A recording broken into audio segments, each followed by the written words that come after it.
I got involved in thinking about money because it's unavoidable. Anytime you look at any question, any problem that's happening on this planet, money is wrapped up in it somewhere, you know? Like, even if it's Somali pirates, why is there piracy there?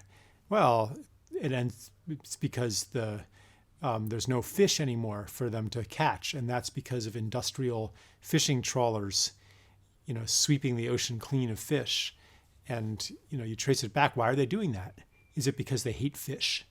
Is it because they hate the ocean? No, it's because they are making money. They need to make money. And why are they doing it that way instead of some more gentle way? Well, they are under debt pressure. So I just find so many questions come back to the financial system. So I thought I really want to understand, maybe not completely understand it, but understand enough of it to kind of know its spirit. Like, why is this happening, and how could we change it?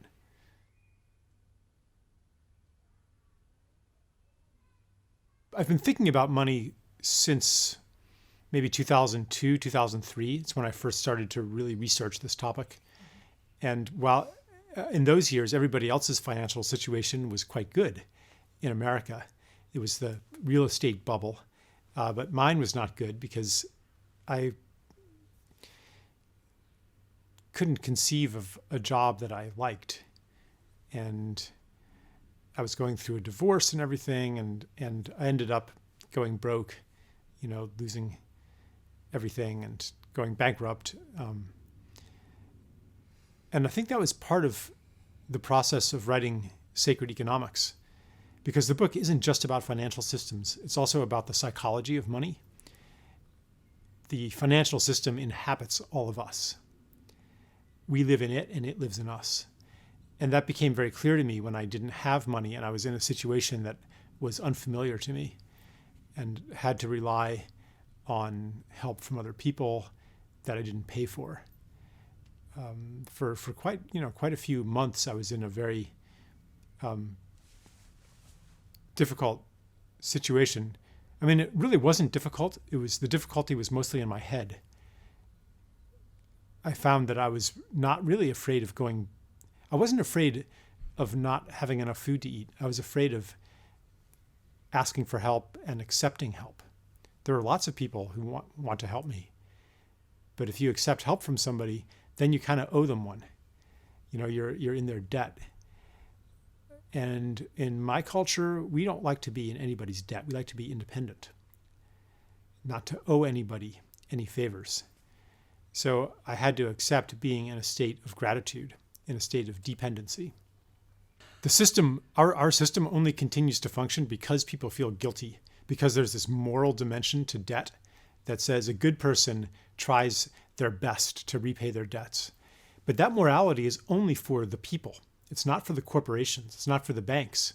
If a corporation is losing money on some piece of real estate, it will happily default on that. It'll happily walk away from bad investments.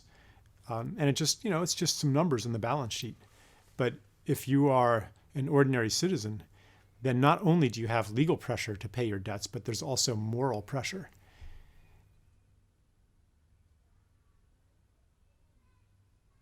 One thing that was different than I expected is that the solutions aren't actually very far away. The solutions are simple, as a matter of fact. They're right in front of our face. But on the other hand, they're also impossibly far away. Originally I thought that we were going to pretty much have to tear down the whole system and rebuild it again. But now I see that there is a different system already inside the system that we have. Something that it's like it wants to be born, and it keeps knocking on the door. For example, one of the things I write about and think about is negative interest rates.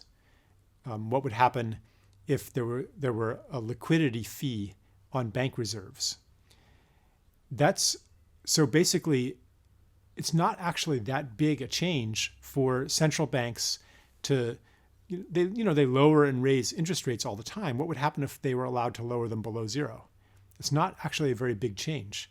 The kind of mechanics of the system could operate as they do today, but this one difference would perhaps change everything.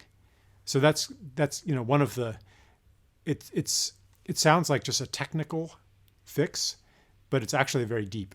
And I wasn't expecting that something that small could have the enormous effects that I believe it would have. So I guess the book that I wrote about it, it's both more radical and less radical than I was expecting at the beginning.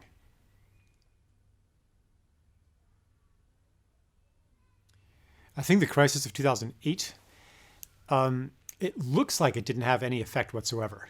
The same kinds of behavior are still going on. Everything that caused the crisis is still here in one form or another. No one was ever punished for it. It doesn't look like it had any effect, but I think that it does. The shell is still intact of our financial system, but the core, which is people's confidence in it and belief in it, and belief that it's healthy and it's going to last forever, and that this is the right way to do things, I think that belief has been hollowed out, even among the people who are running the system. They kind of are going through the motions. They're still going through the habits of a lifetime, but they don't really believe in it anymore. It's kind of this game of let's pretend. Everybody pretends that it's normal, pretends that it's going to last, pretends that it's sustainable. But more than before 2008, people know that it's not. But they don't know anything different. They go and they play their roles, knowing on some level that it's not going to last.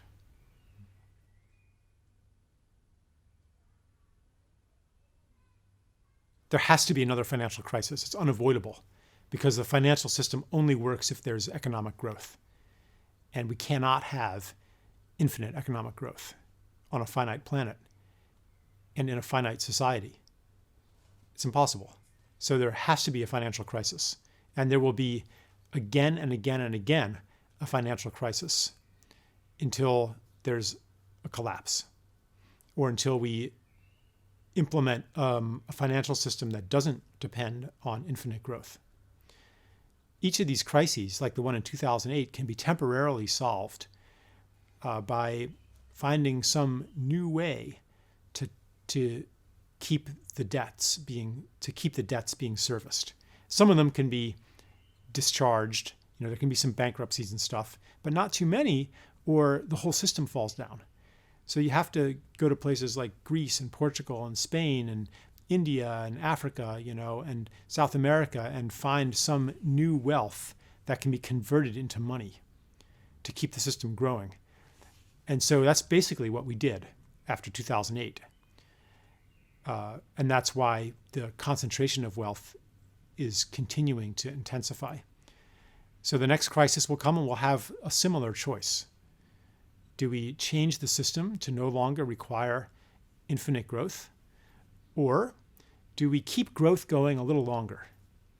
Find some source of social or natural capital that can be converted into financial capital. More drilling, more fracking, more strip mines, more opening up new markets, more, turning villages into labor pools around the world. More destruction of community and replacing community with a paid service culture. Like we'll have that choice again. Do we try even harder to grow our economy, or do we transition into a mature system post-growth? No being grows forever. At least no animal does, as far as I know. I mean, maybe some do. People don't, though. You reach adolescence and then you stop growing, but you keep developing in another way. So I think that our species is we have to make that transition.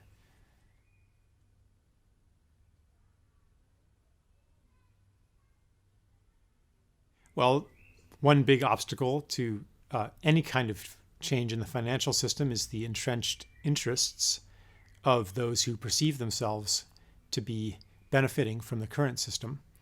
Another obstacle is just that people don't people have habits of thought and habits of doing, and something new and unfamiliar is scary.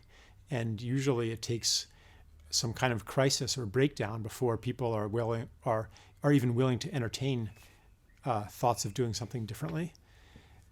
So part of it is just momentum. Part of it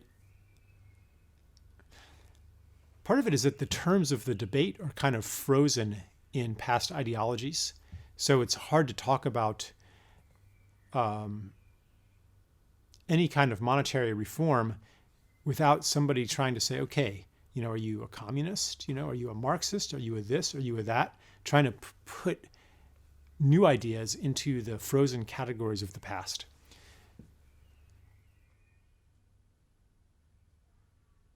I think all of the projects that people are doing in the area of alternative economics, complementary currencies, and money system reform are very valuable, even if they don't succeed, because they're changing the kind of intellectual DNA. They're changing the soil. So ideas that seem that are completely unknown become known. Ideas that were known but thought to be crazy become more acceptable. You hear about an idea a number of times, and it becomes something that you might consider someday if things fall apart. So like none of these initiatives, there's universal basic income initiatives in various places that haven't succeeded. Maybe the one in Switzerland might succeed, but it won't be like a full basic income, probably. A living wage, but it's still getting the idea in circulation. Because I've been looking, and so all of these things, and some of these things, of course, have like time banks, for example, have sometimes a very tangible local benefit. A lot of complementary currencies don't have a very big impact. They're kind of this plaything. But that's okay. It's still getting the idea into people's minds, because I've been looking at how like really big change happens on a political level, and it happens very often spontaneously.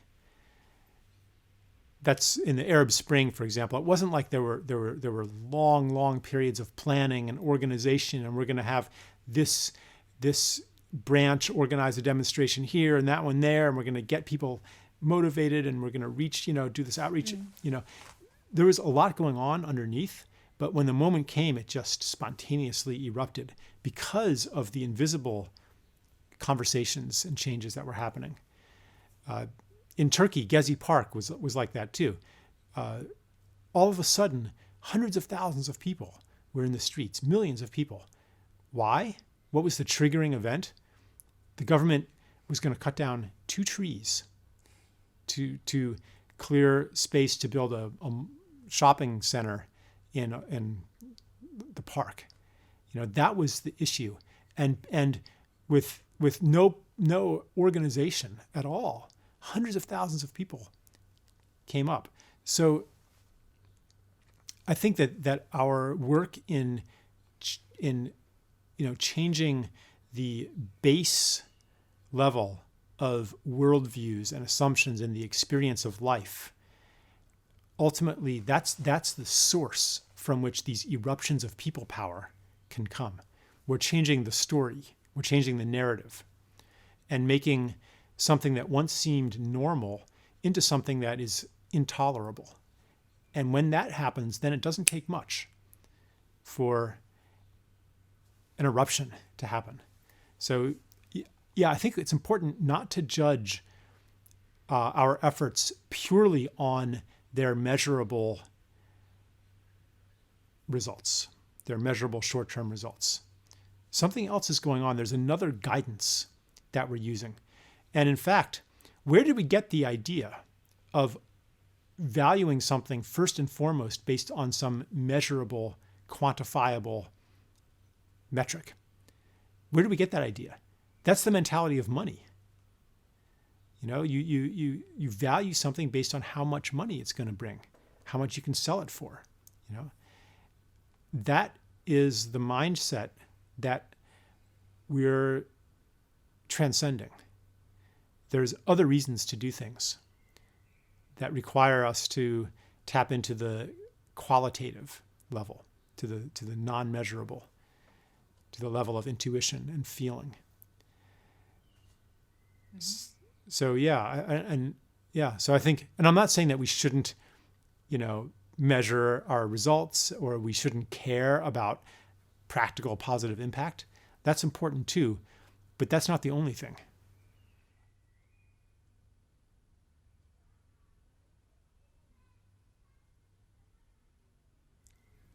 Yeah, the rules and assumptions of our economy make it hard to make a living unless you're participating in the conversion of nature into product and the conversion of relationships into services, because that's where the money originates. Money originates as bank lending, right? So, or other kinds of lending as credit. So, who does the bank lend to? The bank lends to somebody who's going to be able to pay back with interest. So it's going to be ultimately anybody who's contributing to the increase in the amount of salable goods and services. So if your heart isn't into that, if your life path, your destiny isn't to contribute to this monetization of everything, if you'd rather protect ecosystems rather than destroy them and turn them into profit, you're going to have trouble finding a job. You're going to have trouble making money. So the only way to receive money, if you're not contributing to that, is really to receive it as a gift. It could be a gift in disguised form. It could be from a NGO, it could be from the government, it could even be from a corporation, it could be from another person. But when I say it's a gift, what I mean is that you're not going to help them make even more money in return. Typical employment is, I'm going to hire you because you're going to help me make even more money. But if I hire you knowing that you're not going to help me make even more money in return, then the money I give you for your salary is a kind of a gift. So it's a bit of an abstract principle, and I'm not advocating that you analyze where's this money coming from? Is it a gift or not? But I think that we have an inner compass that gets excited about things that are in alignment with our life purpose. And I would rather trust that than on some kind of, ethical calculation. But fundamentally, the answer to how do you survive, how do you make a living, is you do it from gifts. In one form, could be a disguised form. The important thing is to contribute your life energy to something that's meaningful to you. It's really a matter of where do you put your life energy. So we've turned the question into how am I going to receive, rather than what's the right way to give. I find, I don't want to say this is universally true, but I find many, many people also, I find for myself and many others that gifts and return gifts, what you give out and what you receive, eventually comes into some kind of balance. And that someone who's very generous and someone who's very committed to a beautiful vision, like the support comes in somehow.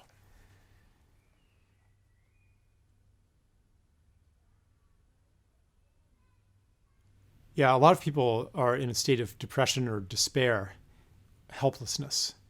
What can I do? Because anything that you tell them to do, or anything that they can think of to do, isn't going to be enough. For one thing, you're just one person. So what does it even matter who you vote for, or if you ride a bicycle instead of driving a car? One less tailpipe isn't going to make a difference on this planet. So there's kind of a paralysis that's built into the way that we see the world and the way that we see the self and the way that we understand change. Another level of the paralysis comes through, well, even if I try my best to organize 1 million people to ride their bikes instead, at the same time, the mass media, the military-industrial complex, American imperialism, the surveillance state, the financial interests, they're much more powerful than I am. So if I am fighting them, I will lose. So there's this paralysis built into the system and our own theory of change. And that ultimately comes down to, I would call it our mythology that says, here's how the world works. And it goes all the way back to Newton or Galileo even, or even, you could trace the thread back even farther. But it says basically you're a separate being in a world of other, that your effect on the universe comes down to how much force you're applying and how much information you have about where to apply that force.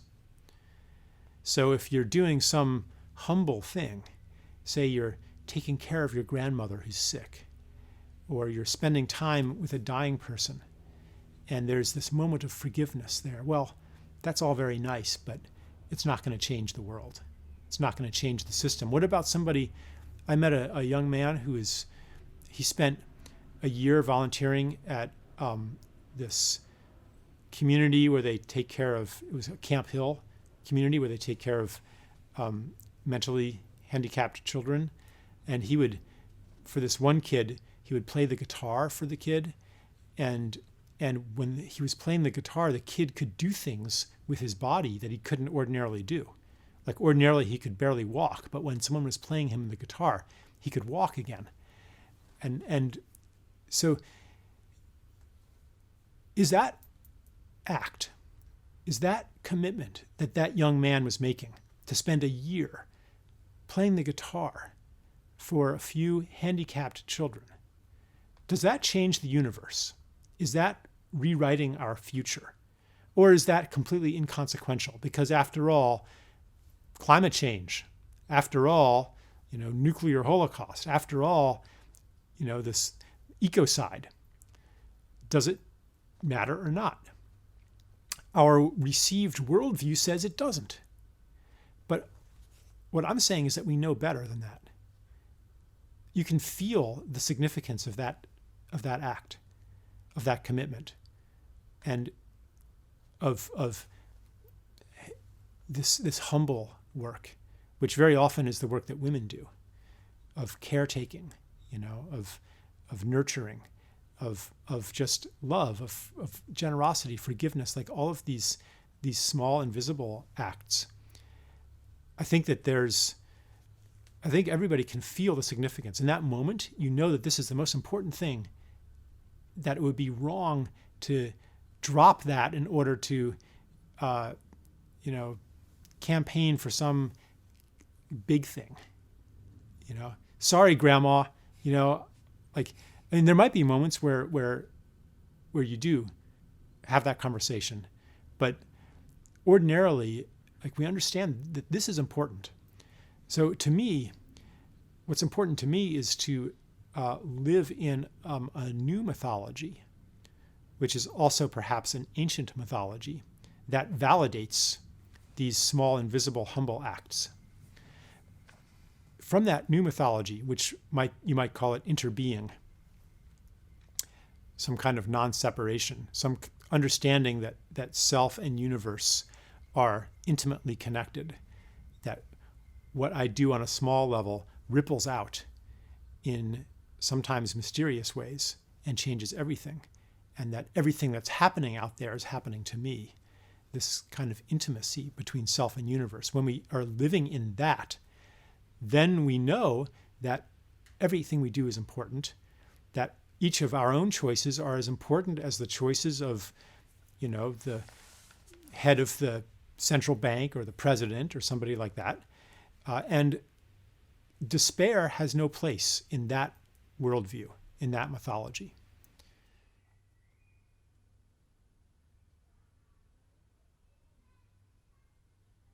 Oh, yeah. Yeah. Yeah, most people are injured by the monetary system. They carry a wound of money, and I'm no exception. Uh, I'm very familiar with this constant, uh, this constant awareness or this constant anxiety. Will I have enough? Can I afford to do this? And any idea, any vision that comes to me, the next thought is, oh, but what about me? But what about the money? Will I be okay? Will I make a living? That kind of omnipresent anxiety doesn't exist in pre-monetary cultures. And this is very hard for people to accept, that scarcity is artificial, that scarcity of time, scarcity of food, scarcity of money, that this is not just the way life is, but it's an artifact of our system.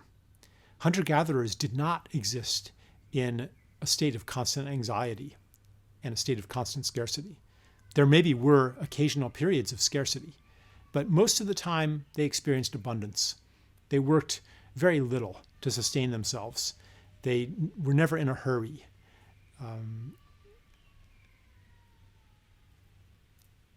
That kind of abundance is almost unknown to us.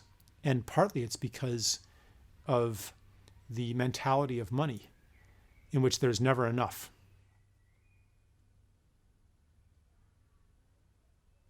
Artificial scarcity is built into the money system, for starters. There's always more debt than there is money because it's created by lending with interest. So however much money the central bank, say, puts into the system, the central bank's balance sheet is higher than that because they put the money into the system by buying interest-bearing securities. Or to make it simpler, when on the commercial level, when a bank lends you, €1 million or something, you don't just owe €1 million. You owe me, if I'm the banking system, you owe me maybe €2 million after 10 years' time, right? And everybody's in the same position. Everybody owes me $2 million. Everybody's received $1 million. So you're automatically in competition for never enough money. That's the way the system works.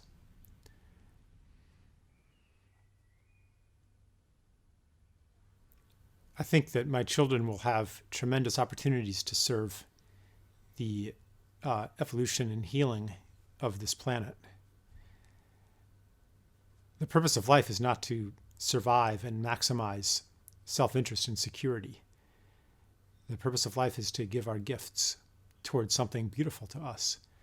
So I'm not scared that my children will lack for that opportunity. It might be hard, it might be dangerous. There might be suffering involved. But what's important to me is that they understand themselves as bringers of their unique gifts. And I want them to be happy. And no one can be happy if they're not contributing to something beautiful to them. So that's what I want for them.